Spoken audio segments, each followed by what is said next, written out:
afternoon. Thank you. Please be seated.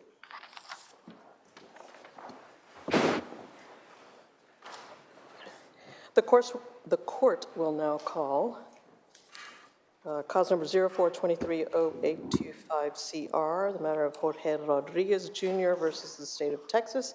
I invite announcements from counsel. Oscar O. Peña for Jorge Rodriguez. Good afternoon.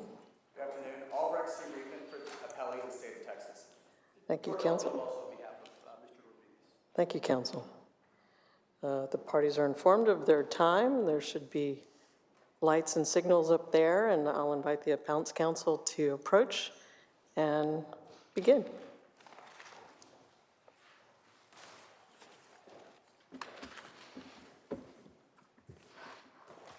May it please the court? May I proceed? It does. We're here today because we're complaining about Judge Hale's decision to run Mr. Jorge Rodriguez's second sentence consecutive with an unrelated probation sentence. This case is, I think, kind of unusual in that it involves the involvement of a jury verdict determining the length of the sentence. All the other cases, I received a notice from the court basically saying, we want you to look at this case. It's Palmer v. State. And I read Palmer v. State, and I read all of the cases cited by Palmer v. State, and I looked at Alabama v. Smith. And the first thing that sort of jumps out about those cases is all of them come from systems or processes in which the judge was the one that imposed the length of the sentence. Here we have a very different situation. We have a situation where the jury imposed the length of the sentence, and all the judge did, all he had control over, was the decision whether to run the sentence concurrently or consecutively. And so we compare apples to apples. We compare the judge's decision in the first case to run the sentences concurrently with the judge's decision in the second case to run the sentences consecutively. And we ask ourselves, well, why do we have such an about face? Is there anything in the record that would justify such an about face? In fact, it's interesting because it brings up an issue that isn't really addressed in Alabama v. Smith or in North Carolina versus Pierce or in State versus Larson, is there any duty of proportionality considering the jury sentence? Because here we have a jury that came out, the first sentence was 50 years. And then it turns out that the court had made an error, and because of that error, a certain instruction wasn't given. And when the instruction was given in the second trial, the instruction was in fact accepted by the jury, and the jury in fact gave a sentence 40% of what the original sentence was. And so there is, not only from the jury's point of view, they not only determined the length of the sentence, but they also, they not only determined the length of the sentence, but it was the judge that determined whether or not the sentences would run concurrently or consecutively. And that is really the part of this that we want to focus on, is why did the judge make a decision to run it consecutively in the second case? And so we look at the record.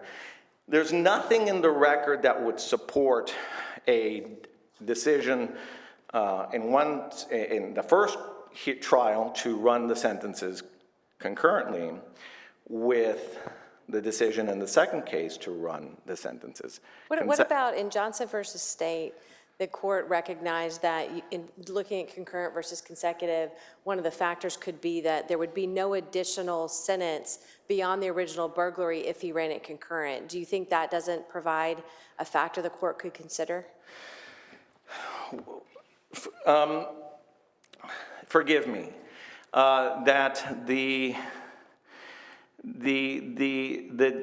court can consider that, but in this case, the sentence, Well, you know, it raises a really interesting question of what is a harsher sentence? What is a more severe sentence? What triggers the North Carolina versus Pierce analysis? Because I think when you look at the case law, you get really locked into this idea that a more severe sentence means a longer sentence. But I don't think that's necessarily true. I think a sentence can be more severe in any number of ways. In fact, I think this sentence is more severe from a proportional standpoint, okay? I think if you look at the proportionality of the sentence, in light of the jury verdict, this is a more severe sentence. It's kind of like, is it more severe to get a 1-year sentence on a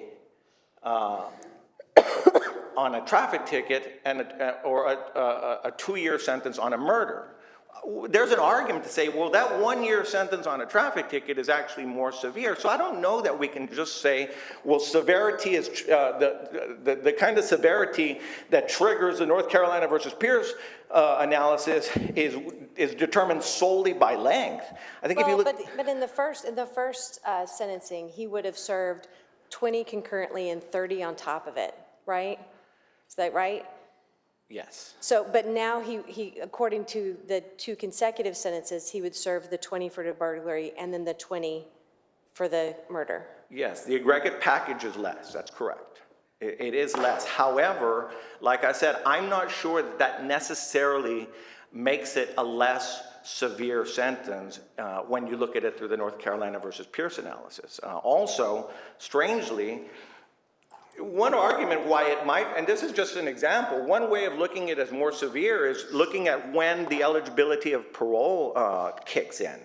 Under the second sentence, eligibility for parole would kick in after you finish the first 20, and then half of the second would be at 30 years, whereas under the first sentence, where he got 50 years, he would have been eligible for parole at 25 years. And so— Counsel, I'm sorry, let me interrupt you there, but that was not raised by counsel in the brief, was it? Was the issue of parole ever brought up during the hearing on resentencing? No, Justice, it was not. Okay. It was not, that is correct. I'm simply trying, I got a little off course from a little beyond what I wrote in my brief, that's correct. I was just trying to answer Justice Brissett's question. Sure. Is that an argument that counsel is raising now, though, to show that as perhaps goes to the issue of vindictiveness, of judicial vindictiveness? Because although the sentence was fewer years, correct, initially it was a 50-year sentence on a murder, and now it was a 20-year sentence. Can you talk a little bit about some of the other potential, I guess, harms that derive from a shorter sentence that is stacked on the original? Well, it's interesting when you compare the actions of the sentencing authorities involved. You have the jury, which is one of the sentencing authorities in this case, which basically said, not only are we going to find the defendant guilty of a lesser included offense, but we are going to reduce his sentence by 60%. So on one hand, you're getting signals from the jury that's saying, we're giving this defendant a much lower sentence. And then on the other hand, you have the judge make, I think, an unexplained about face when he decided to run the sentences consecutively. But is that fair? Because he did say on the record that he was concerned there would be no additional punishment if he ran it concurrent. Isn't that true? Because if he ran 20 on top of 20, he would basically serve the 20 for the burglary and there would not be additional time for the murder. I thought that was one of the things he considered. That's true. That's true. He did mention that. Of course, the judge also, the judge made some interesting comments about his decision to run it concurrently. At one point, the judge even said, somewhat abdicated responsibility, saying, I didn't put that in the order, my court coordinator put it in the order. So I'm not really certain. On one hand, the judge is saying, I don't take responsibility for that decision. And on the other hand, the judge is saying, no, I did it on purpose. And so I think that the record is somewhat schizophrenic on that issue. So let me ask you that question, because Hood versus State, basically for prosecutorial vindictiveness, it was enough for the prosecutors to say, we didn't seek enhancements in the first go-round because it was an oversight. So the fact that we presented the enhancements in the second round was not vindictiveness, it was just a matter of oversight. Is it enough that the judge said, I didn't really think about concurrent in the past one, but in this one, it makes sense to do consecutive because otherwise there would be no more punishment? Well, and before you answer that question, I'm sorry to interject. Is that even something that we can consider, a discussion, a sidebar discussion from the bench that with counsel where no one was called as a witness to testify to any of those facts? The judge is kind of mulling over what happened in the original sentencing, and it didn't seem that anyone had any clarity about that. Is that something that we should even consider as evidence in the record? The discussion by the court, by the court clerk, by counsel, is that evidence for us to consider? Well, I consider it evidence in the sense that if the presumption is triggered, then the court has to put some kind of reasoning on the record, and I guess I am placing that explanation into that category. The judge's attempts to give some sort of reason on the record for why the judge made a very different decision in the second case than he did in the first case. And are you saying you do not feel like that's sufficient reason? No, I actually, no. In fact, frankly, I don't think the court really, I think if you look at the record, I don't know that the court really gave any sufficient, real, justifiable reasons that we can take solace in, enjoying our due process right, that we can take solace in and saying, looking at it and saying, oh, this is why the judge gave us a more severe sentence. I don't think there's anything in the record that supports that. That's the point you're making, right? I'm sorry? Here says, look, whenever a judge imposes a more severe sentence upon a defendant after a new trial or a successful appeal, this defendant went upstairs, went to our court, we reversed, remanded back, you got a do-over, right. And then he ends up getting a more severe punishment. And what you're saying under Pierce, that here there's no objective, there's no reasons, no data, no evidence for the trial court to have done so, right? Must affirmatively pierce something in the record, some objective information concerning something on the part of the defendant that occurred after the time of the original sentencing proceeding. And that somehow is the presumption of vindictiveness. Now, the state here concedes, right? However, goes on to say there's something different, right? Points to the Court of Criminal Appeals case in Johnson that basically says, the Court of Criminal Appeals has said, we've never really held that an order requiring consecutive sentences upon a resentence following sentences that were previously concurrent, we've never really said that demonstrates vindictiveness per se, but they also recognize the possibility that that can happen. In this case, what you're saying is there's, as I mentioned earlier, there's nothing to indicate to justify the stacking. I'll call it stacking, right? That is exactly correct. But what do you then think was that open window, that possibility that the Court of Criminal Appeals in Johnson was referring to, where in fact it can? And we're wondering whether, as a court of review, is it enough where if the judge says, I don't know, I don't remember? No, I would suggest to you that it is absolutely not enough. When we argued this before the court at the trial court level, we made it clear the court can do what the court did. We are not taking the position that the court cannot, could not, and cannot have imposed a consecutive sentence, even after having imposed concurrent sentences in the first trial. I believe that technically the court has the power to do that under certain circumstances. And all we were asking for was that the court give us the reasons on the record. It is our position that the court, despite us asking for it on the record, in writing and in person, that the court failed to do so. And that's why we are seeking relief from this body.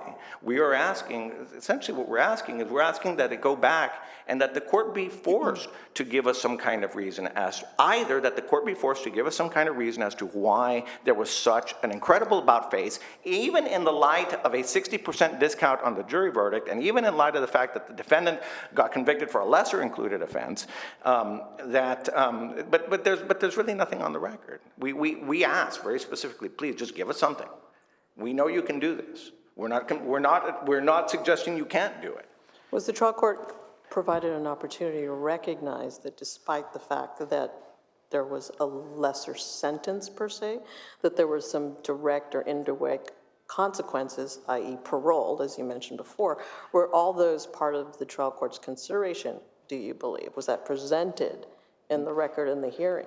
So, well, specifically, we did ask at the hearing, we made our complaint at the hearing. We did not, however, just to be clear, raise the issue of the parole eligibility. That was an issue that came up as we were preparing for this hearing today. Right, because in sentencing, especially by a jury, they're not allowed to consider anything about parole. Yes, I understand. So it's an unknown,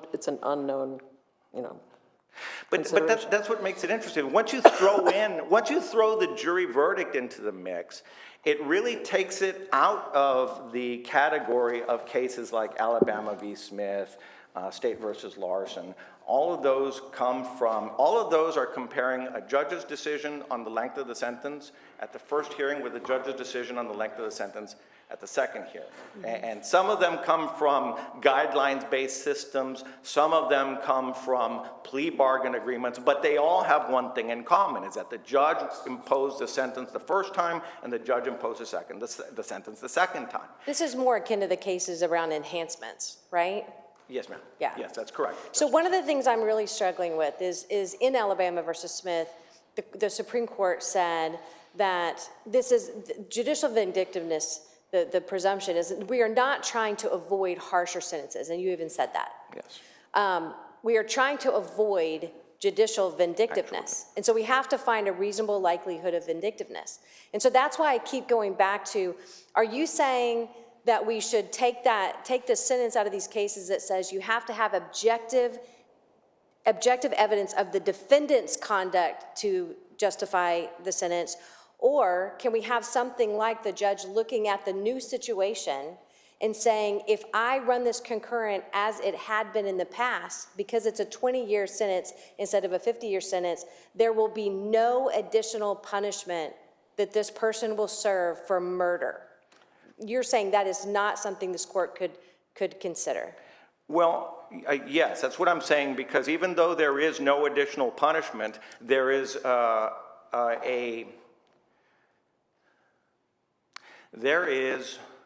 failure to express the proportionality of the new jury verdict on the length of the sentence. It fails to express what I believe is the jury's will.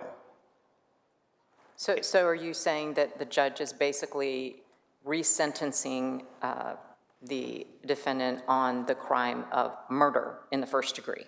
No, I think that,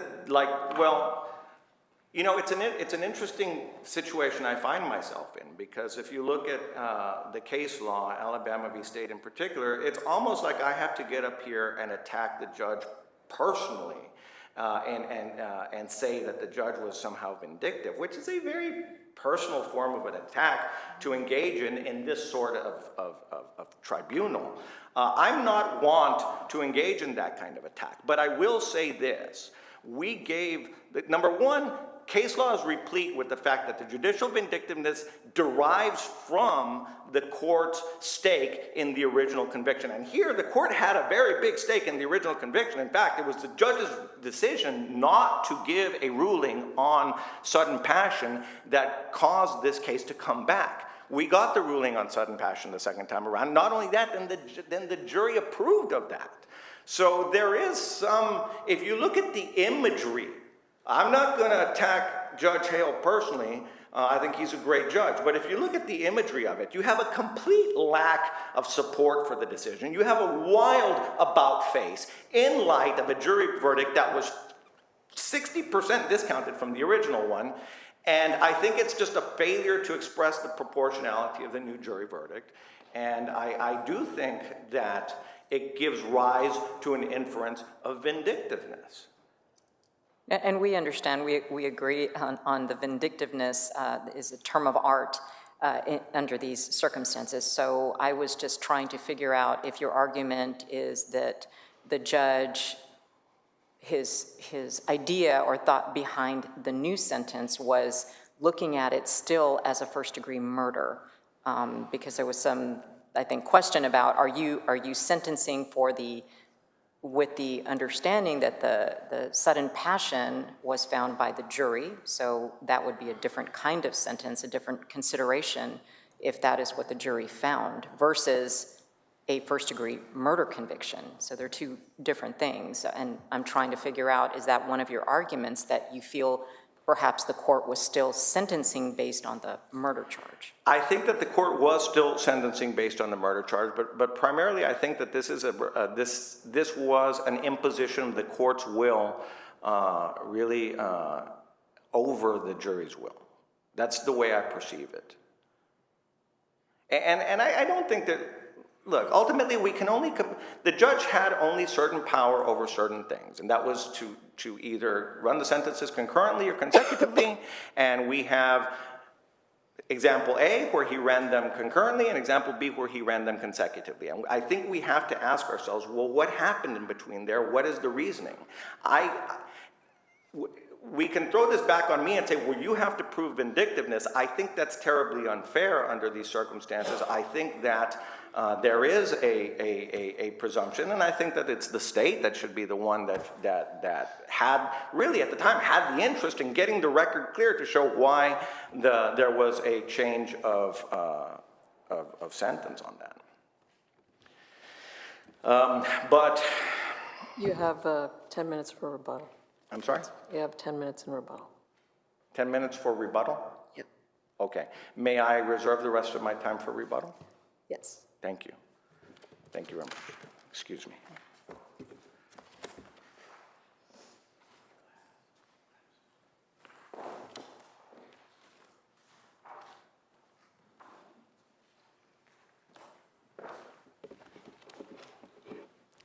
Good afternoon. Good afternoon. Justices, Mr. Pena.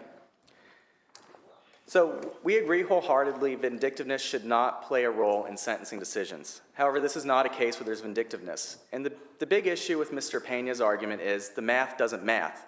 To use a colloquial expression I've started hearing within the past year. It doesn't add up. There's no way for 40 years to be harsher than 50 years. And when he talks about something being severe, I would say severe in relation to what? So 50 years to 40 years, yes, 50 is more severe than 40, or 40, the sentence that's being attacked right now, is less severe than the 50. It is, the Judge Hale was not under any obligation to minimize the defendant's sentence, but he could not go beyond it. And in this case, he was not mathematically able to go beyond it. So while the sentence might be more severe than the minimum possible sentence, which would have been 20 years concurrent on both the burglary and the murder, he was under no obligation to minimize that sentence. What about the argument that there are other reasons it's more severe, not just the length of time served, like the parole issue? So the parole issue, who knows what the Board of Parole and Pardons will do. As parole is only a possibility, and I think we should, realistically, given that these are serious charges, parole is not a given, especially on the murder charge. So, But he has to serve longer before he's even entitled to it under this sentence. Correct. Other stuff could happen, but I would imagine in a typical case, it possibly could be. But, the parole board, he might, something could happen in his favor with the first sentence. Then the second sentence, he could get it. So you're looking at maybe, 25 years versus 30 years if he has to do all 20. But that's only if he has to do all 20, which, and that's even only if, again, there's a possibility of parole or they're willing to entertain it. Is that something that the court should consider in terms of looking at whether or not this fits the criteria for vindictiveness? that ultimately, although the sentence may be shorter in the number of years, as counsel raised, it really could result in a harsher sentence in terms of parole eligibility and the fact that the sentences are stacked, and how the parole board views a stacked sentence. Isn't that something that perhaps could be resulting in a more harsher sentence? It theoretically could, but... Well, it's not theory, isn't it? I mean, don't most federal courts actually hold that stacking sentences that were originally concurrent constitutes increased punishment, automatically triggering the Pierce analysis? I mean, why is that? What do you think is the rationale behind that? Could you repeat that again? Sorry, the federal courts? Most federal courts actually think stacking, when it was originally concurrent, automatically triggers the Pierce analysis. So with federal courts, they have truth in sentencing. Like a federal sentence is pretty, if you're given 10 years, you're pretty much going to be doing 10 years. Just because it's time for time? Right. Well, on the one hand, you can't say we have to ignore parole because we really don't know. And the fact that there might be certainty in how much time you actually sit, you can't have one and have the other. Right. What's really the rationale, do you believe?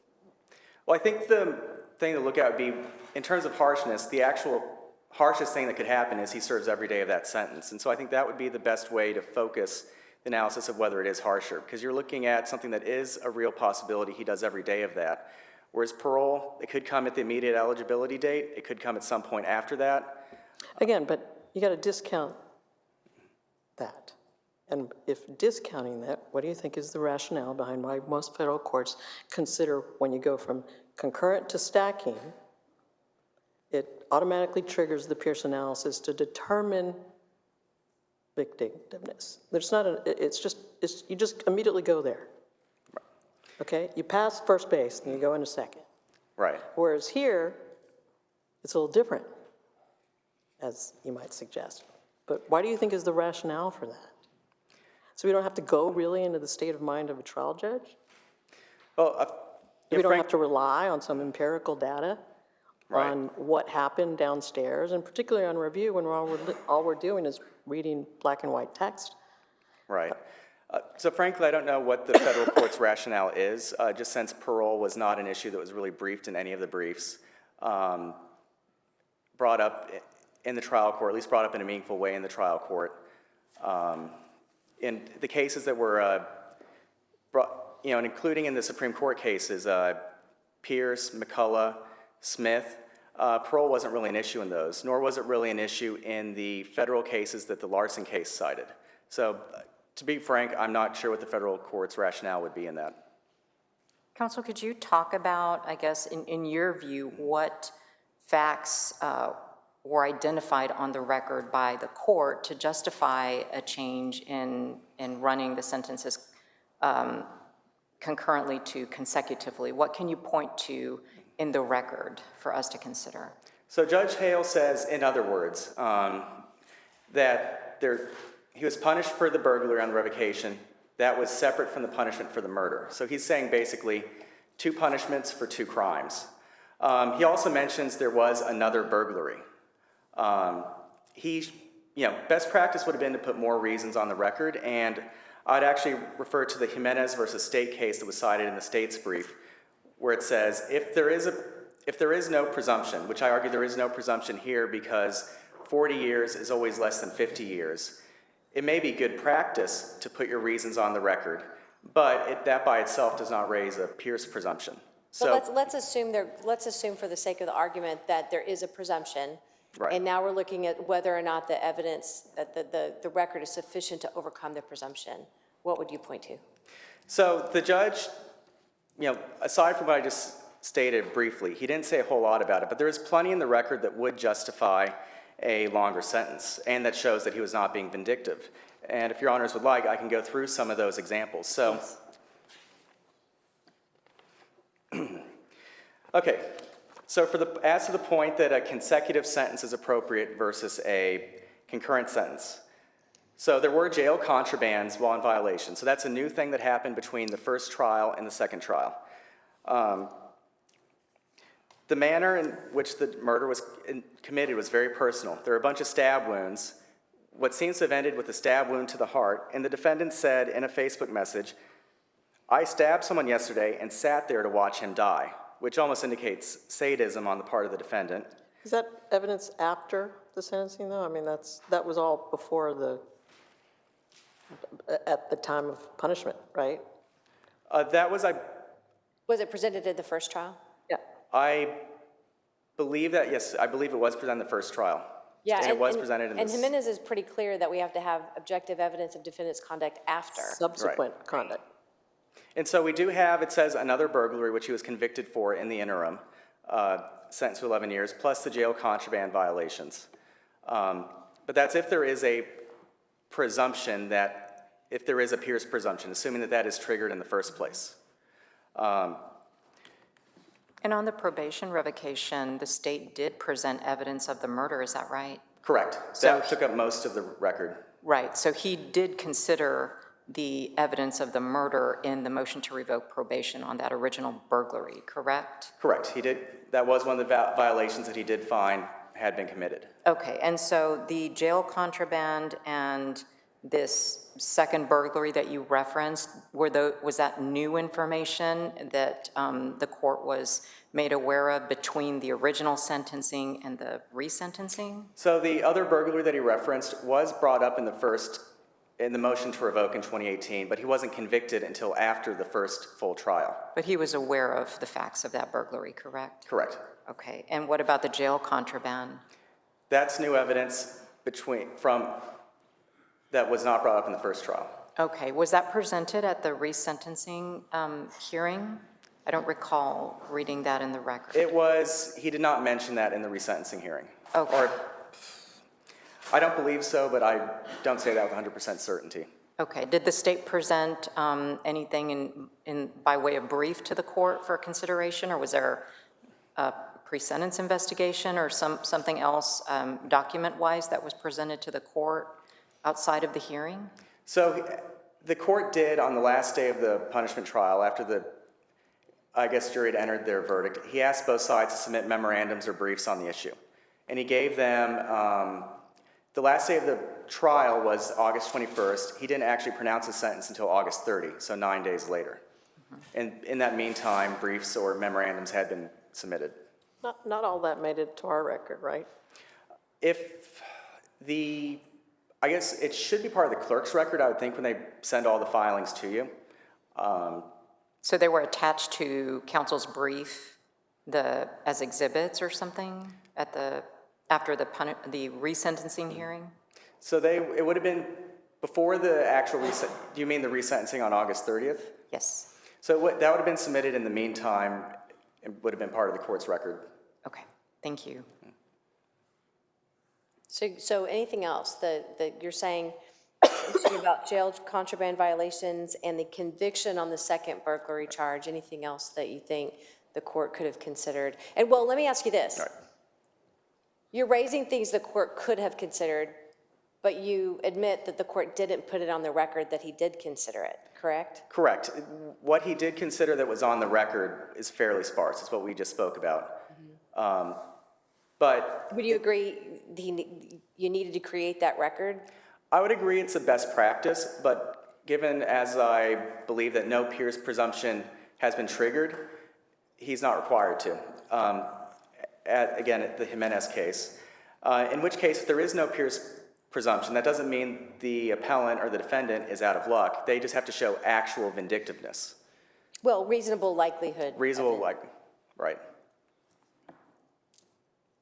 In the new judgment, after he was resentenced, was there any, and I don't recall, maybe you can help me, was there credit given for time served to the defendant? I believe, so Judge Hale makes it clear that the defendant should get all credit that he's entitled to. So the way I understood it is that he would be getting credit for both cases until he was resentenced and they were run consecutive. At that point, I believe is when it would stop, but I did not look at the actual credit for time served verification. Okay. Is it like 5 years or something like that? It would be significant, maybe approximately 4 years, but 4 or 5 years, that ballpark. Okay.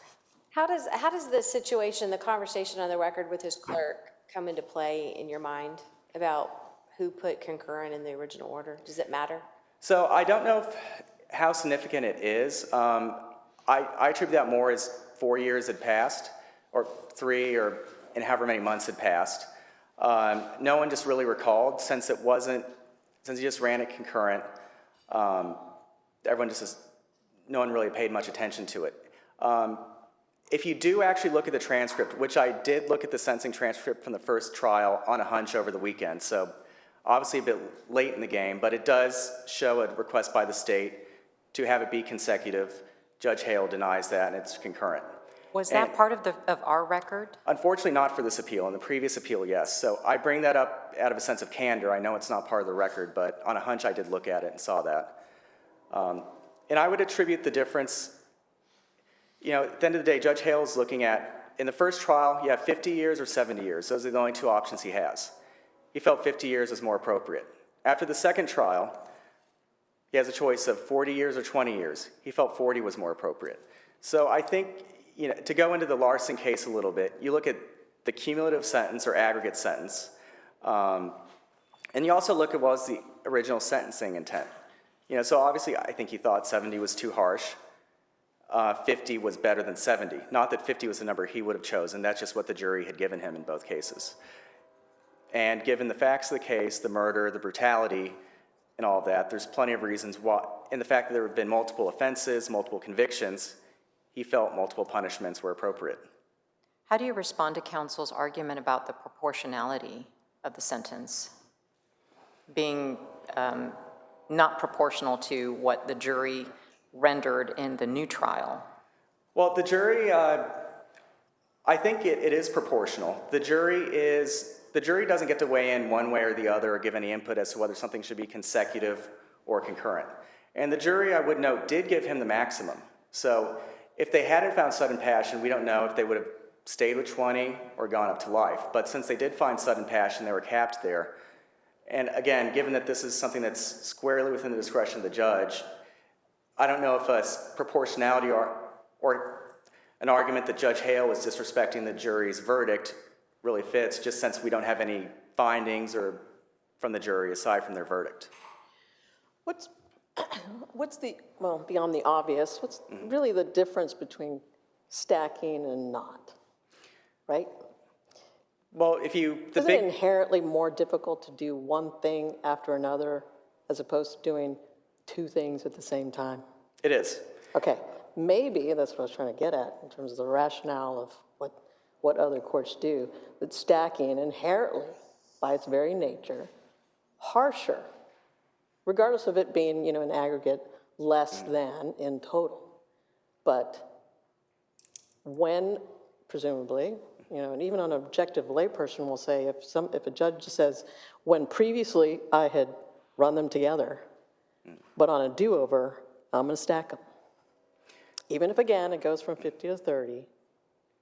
But why would a judge do that? Why would a trial judge be given discretion to do that? There are distinct differences.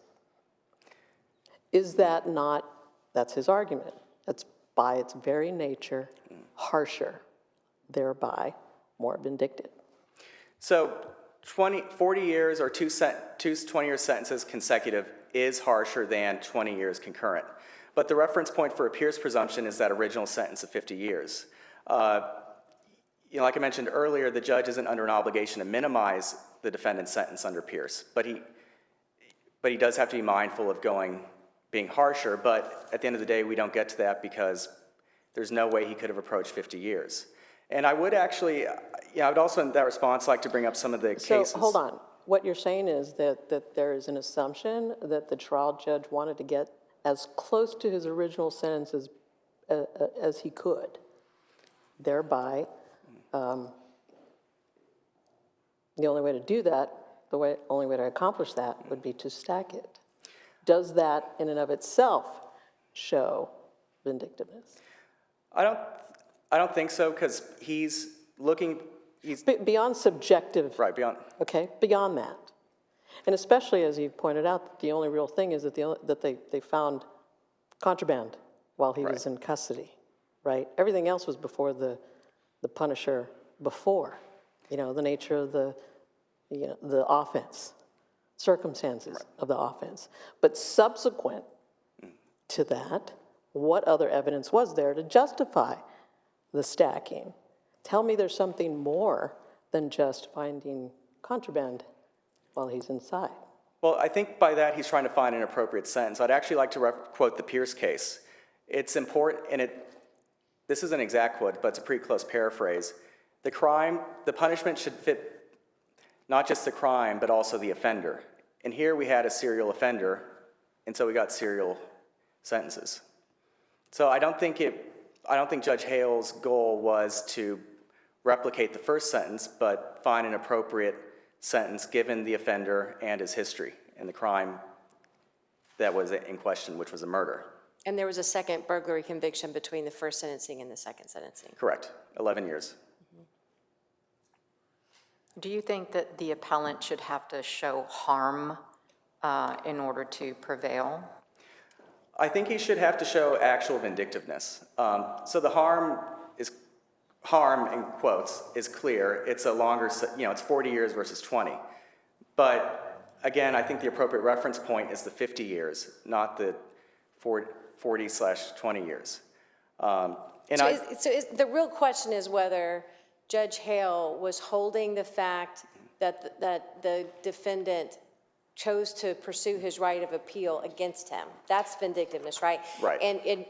But if we find there's reason to believe, based upon objective evidence, that he was simply trying to find the right punishment, you're saying that's enough? Correct. And I think there's plenty of evidence that Judge Hale was not being vindictive. So, for example, there was an issue with the defense expert witness being able to testify by Zoom. Judge Hale, over the state's objection, allowed the defense to do that. And he also, if you look at the records, particularly Volume 3, before they got started voir dire on jury selection, he's trying to accommodate the defense on that. If you go to, there's One Day in Punishment, it's Volume 5, around page 230. The state wants to call the victim's sister who found the victim dead in his house. Obviously, that'd be a very powerful witness for the state, but Judge Hale did not let the state bring that witness and sustain the defense objection.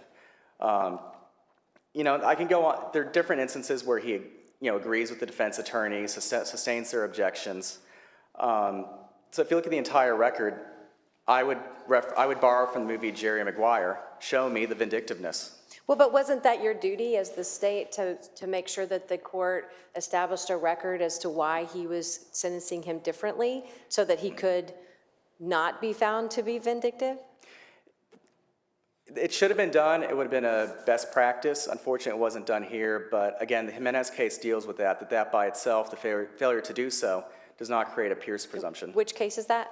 Jimenez versus State. Jimenez, I cite yeah. it in my brief. It's a Fourth Court of Appeals Yeah. case, actually. Yeah, Catherine Stone, that's right. You're saying that stands for the proposition that if the absence of a record is not enough? Correct. And the case says, actually, I was pretty much paraphrasing what it said. It's a best practice, but that by itself does not create a Pierce presumption. You want to rest and close? You want to close and rest? I do close and rest, Chief Justice. Thank you, Thank you. counsel.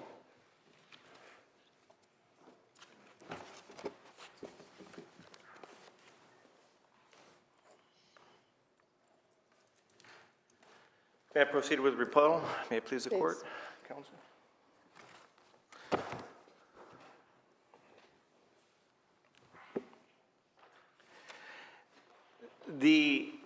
I think, special thing about this case is that it really gives us an opportunity as jurists to clarify an area of the law that I think remains kind of murky.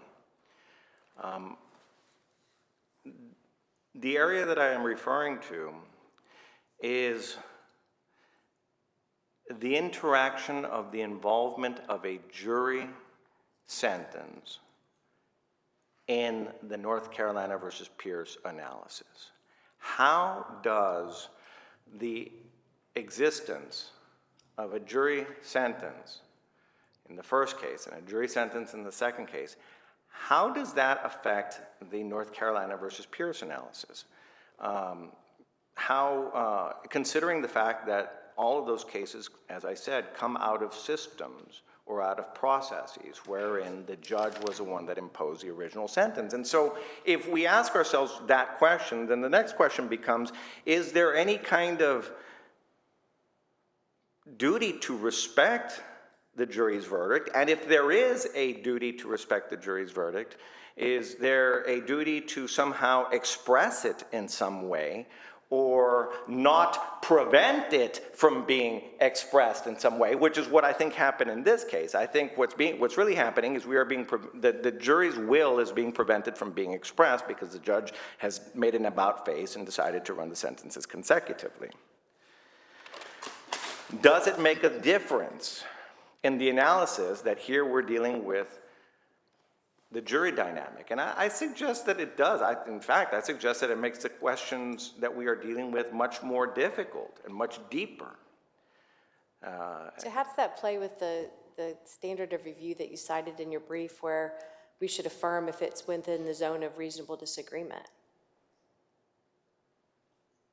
Well, I'm not suggesting that there's a difference. Forgive me, I'm not suggesting that there's a difference in the standard of review. I didn't mean to address that. I'm just saying that broadly, I think we have an opportunity to address these deeper questions that I don't think are addressed in any way by North Carolina versus Pierce, by Alabama versus Smith, or by Palmer v. State. I don't agree at all with the state's use of the word harsher. If we take a dictionary and we pull up the word harsher and we look at it, it says nothing about amount. It doesn't say anything in there about quantity. It is defined by its quality, not its quantity.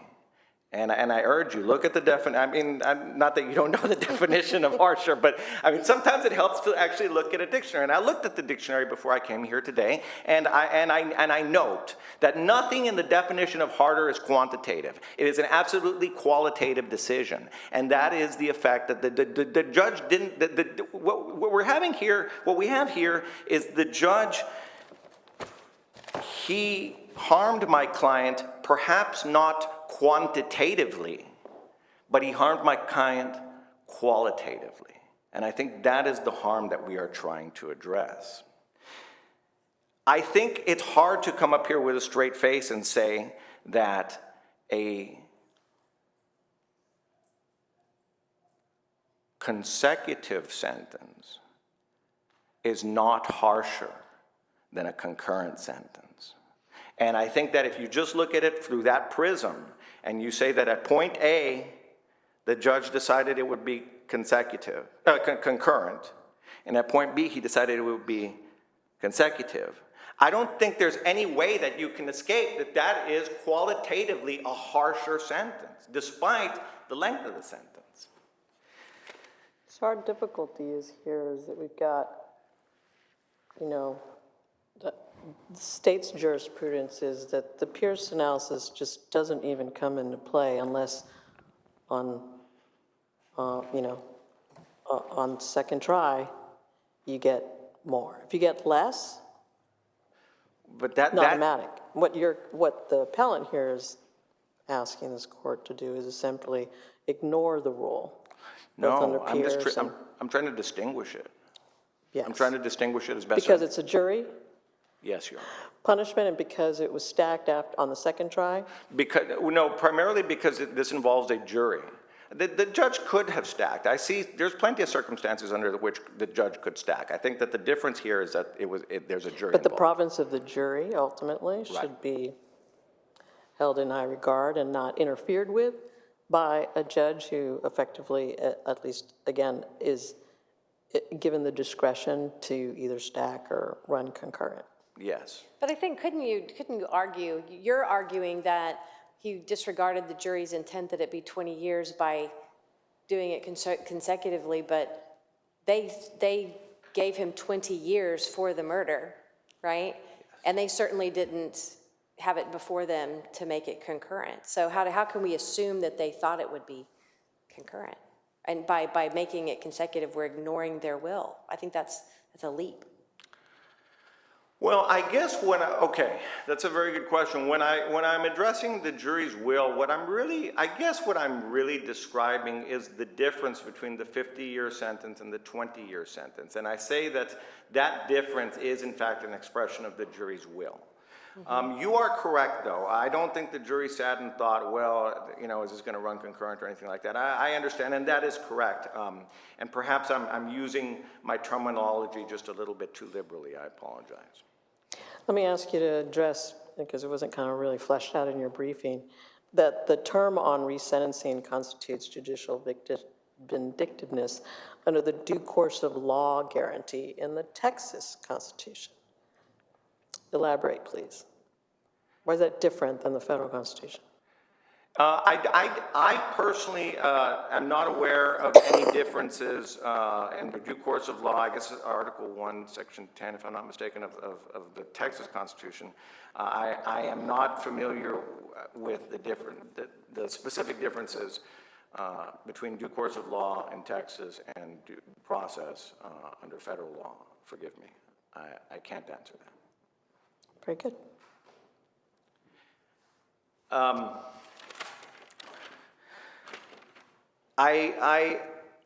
I will continue, if I may, by simply saying that I think that it's overly simplistic to simply say that, well, 40 is less than 50, and sort of ignore all the other aspects of this case. I think that's a very formulaic way of looking at the law, and it doesn't take into consideration the fact that the circumstances underlying this case are very different from the circumstances underlying the majority of the case law that we're talking about here today. And that involves a jury trial and a jury verdict. The other thing I wanted to mention is this jail contraband. We did not mention it in our briefing, but I will note that it is a part of the record. And if for whatever reason that sticks in your craw, for lack of a better phrase, I encourage the court to look at the record. And what you'll find is that we were dealing with art supplies, and it's pretty clear that the contraband was art supplies that he was using to draw pictures, that the defendant was using to draw pictures while he was incarcerated. And so I'm troubled by the fact that it was even brought up, but I find it difficult to believe that that would have justified a switch from a concurrent sentence to a consecutive sentence. And then the other thing that is most troubling, that is really troubling to me about this case is this, and it was mentioned earlier, this, what does this conversation with the clerk mean? I think this conversation with the clerk about the trying to remove himself from the responsibility of having made the decision to run it concurrently in the first round, I think it's kind of bizarre. And I think it's kind of disturbing that on the record, the court is saying that really important decisions about my client's life were made inadvertently by a clerk. I'm troubled by that. The other thing is the aggregate sentencing analysis that the state is mentioning. I think it works really, really well when you're comparing apples to apples, when you're comparing a judge's decision on sentencing at the first hearing, at the first trial, with the same, and it's the same judge's decision at sentencing at the second trial. And I think under that analysis, the aggregate package works really, really, really well. I think the aggregate package model and analysis breaks down when you add in when you insert a jury. And I see that my time is out, and so that is all I have. I had one last question, if I may. Just for clarification, the second burglary conviction, which was mentioned as new evidence between the original sentencing and the resentencing, that evidence was presented at the original motion to revoke probation hearing. Is that right? I was not there. It is my understanding that it was. So in other words, the trial court already had knowledge of that case and the facts of the case. The only difference is that now there was a conviction entered. Right. I do not believe that has ever been identified as a factor in the court's decision to run the sentences consecutively, number one. And number two, I do believe that what you're describing was in fact the case, that the court was aware of it, and that the only difference was that it had risen to the level of a conviction and was no longer just pending. Okay, thank you for the clarification. I appreciate it. Thank you. Thank you, counsel. This case has been submitted and an opinion following in short order. Thank you, and court is adjourned.